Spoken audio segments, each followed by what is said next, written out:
के वितरण से पूर्व हम चर्चा करते हैं, एक छोटा सा टॉपिक है औद्योगिक विपदा। विपदा का मतलब होता है कोई भी आफत, समस्या जब आती है, परेशानी आती है, तब हम उसको किस तरह से फेस करते हैं, या फिर कुछ ऐसी विपदाएं जो मानव समाज के सामने आई हैं। तो औद्योगिक विपदा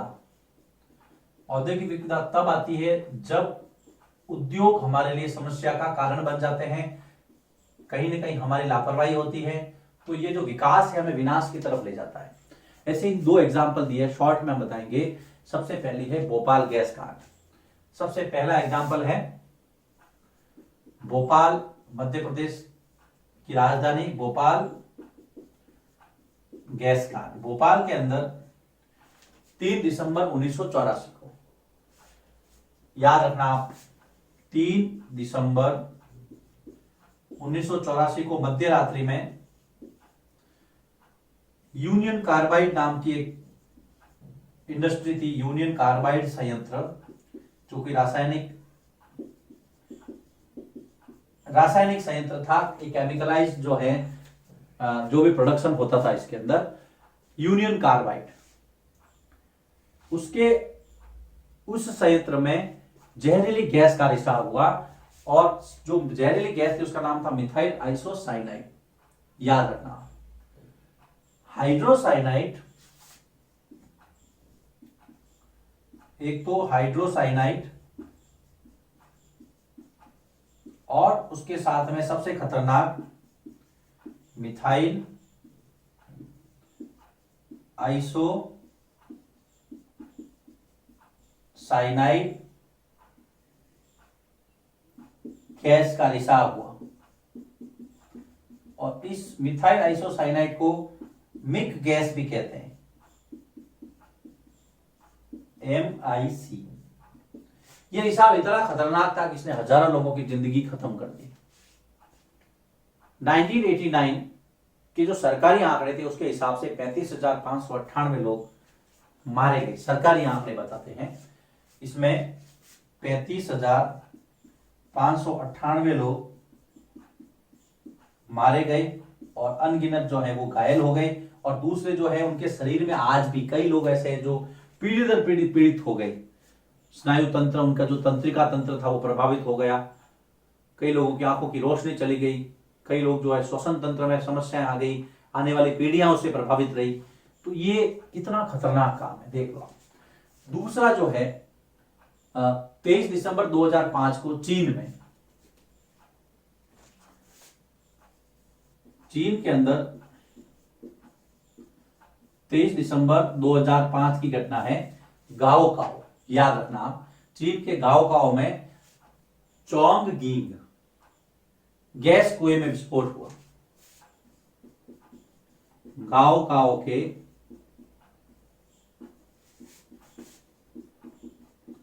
चोंगगिंग गैस कुएं में विस्फोट,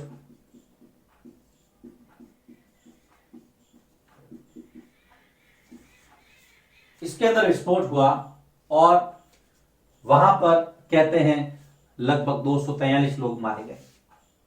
तो ये दोनों आपदाओं का सीधा सीधा मैसेज देना यह है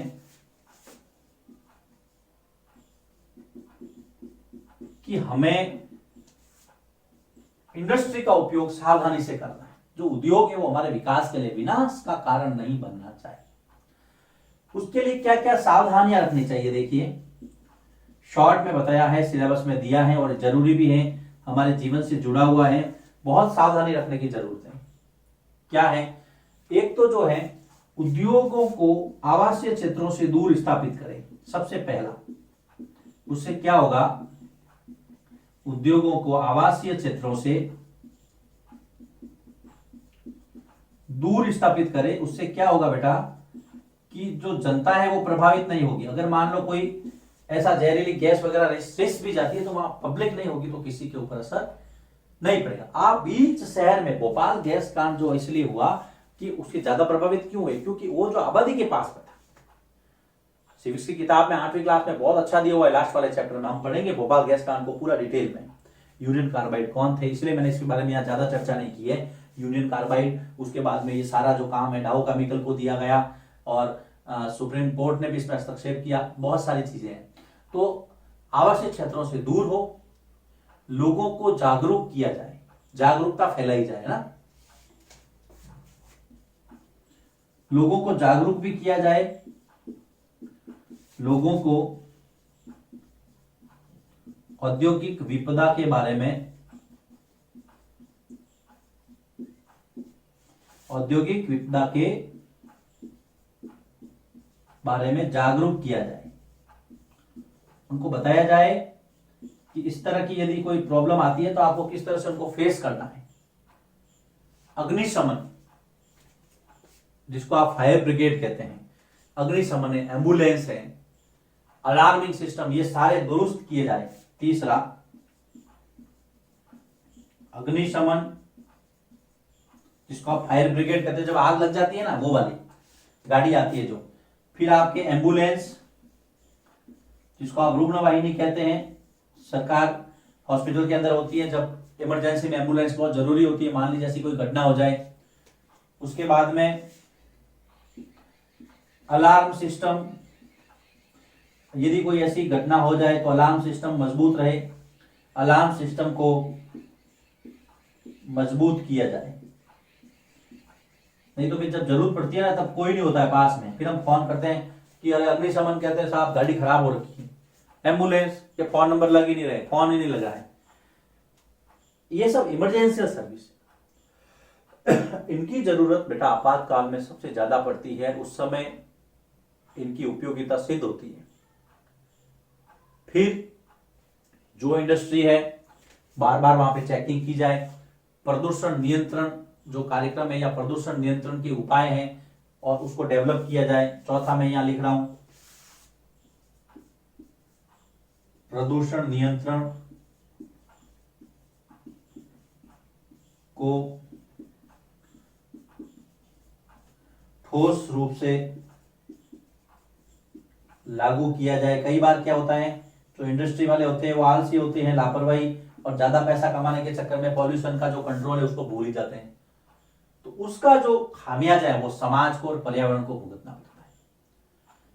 तो ये अगर आपको कोई पूछे कि भाई औद्योगिक विपदा से बचने के लिए हमें क्या क्या सावधानियां रखनी है, तो ये आपको करना है, आवासीय क्षेत्रों से दूर हो, लोगों को औद्योगिक विपदा के बारे में जागरूक किया जाए, जो अग्निशमन है, एम्बुलेंस, अलार्म सिस्टम को मजबूत किया जाए और प्रदूषण नियंत्रण को ठोस रूप से लागू किया जाए। 2 औद्योगिक विपदाएं, एक तो भोपाल गैस कांड 3 दिसंबर 1984 यूनियन कार्बाइड संयंत्र में मिथाइल आइसोसाइनाइड मिक गैस का रिसाव हुआ, बहुत जहरीली गैस है ये। दूसरा, चीन के गाओ के चोंगगिंग गैस कुएं में विस्फोट हुआ। अब हम पढ़ते हैं प्रमुख उद्योगों का वितरण। प्रमुख, इस चैप्टर में हम आगे अभी 3 प्रकार के उद्योग पढ़ेंगे। प्रमुख उद्योगों का वितरण, जिसमें सबसे पहला है आयरन एंड स्टील इंडस्ट्री, लोहा इस्पात उद्योग। सबसे पहला हमें पढ़ना है लोहा इस्पात उद्योग। और इस इंडस्ट्री में जो जो देश अग्रणी हैं, जैसे कि जर्मनी है, संयुक्त राज्य अमेरिका है जिसको आप यूएसए कहते हैं, जर्मनी, संयुक्त राज्य अमेरिका मतलब यूएसए, चीन, जापान, रूस आदि, ये आयरन एंड स्टील इंडस्ट्री, लोहा इस्पात उद्योग। दूसरा हम पढ़ेंगे सूती वस्त्र उद्योग, कॉटन टेक्सटाइल, सूती वस्त्र उद्योग। इसके अंदर भारत का भी नाम आता है, भारत है, हांगकांग है, दक्षिण कोरिया है, जापान है।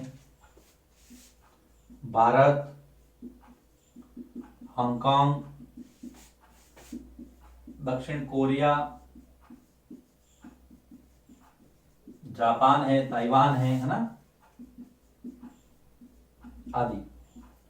उसके बाद में आपका सबसे इंपॉर्टेंट है, आज के जमाने में जो हमारे भी काम आ रहा है, आप मुझे वीडियो में देख रहे हैं, ये सब उसी की बदौलत है, इंफॉर्मेशन टेक्नोलॉजी, सूचना प्रौद्योगिकी।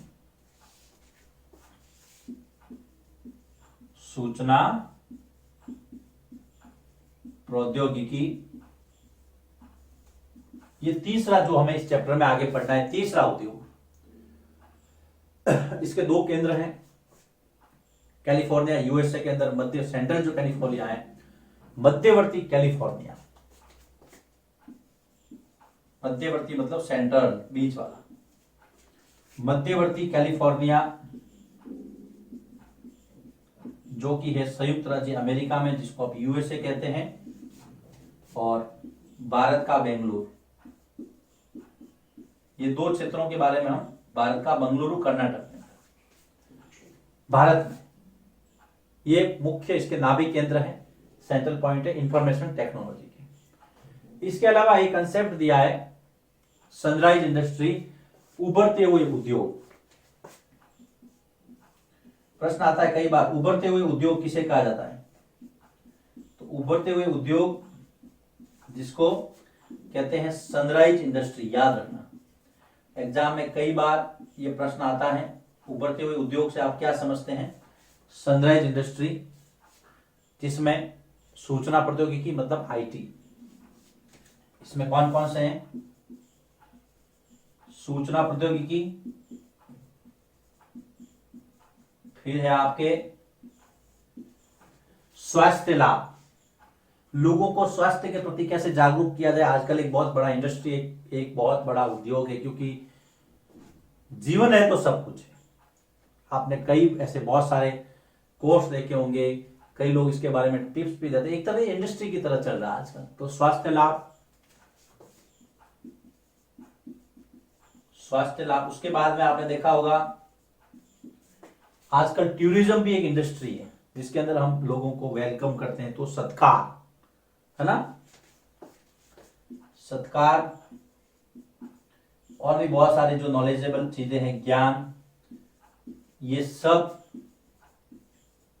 उभरते हुए उद्योग में शामिल हैं, जिसको हम सनराइज इंडस्ट्री कहते हैं। ये है, तो इसके अंदर आपको पता रखना है कि उभरते हुए उद्योग से आप क्या समझते हैं, कि वे उद्योग जो हाल ही में ज्यादा डेवलप हुए हैं, जिसको हम सनराइज इंडस्ट्री के नाम से जाते हैं। आईटी, स्वास्थ्य लाभ, सत्कार, ज्ञान, इसके कुछ उदाहरण हैं। 3 प्रकार के हमें पढ़ने हैं, लोहा इस्पात उद्योग, दूसरा है सूती वस्त्र उद्योग, और तीसरा है इंफॉर्मेशन टेक्नोलॉजी। ये कुछ देश हैं जो इससे संबंधित हैं, नोट कीजिए इसको। इसके बाद में हम एक एक इंडस्ट्री के बारे में आने वाले वीडियोस में इस पर चर्चा करेंगे।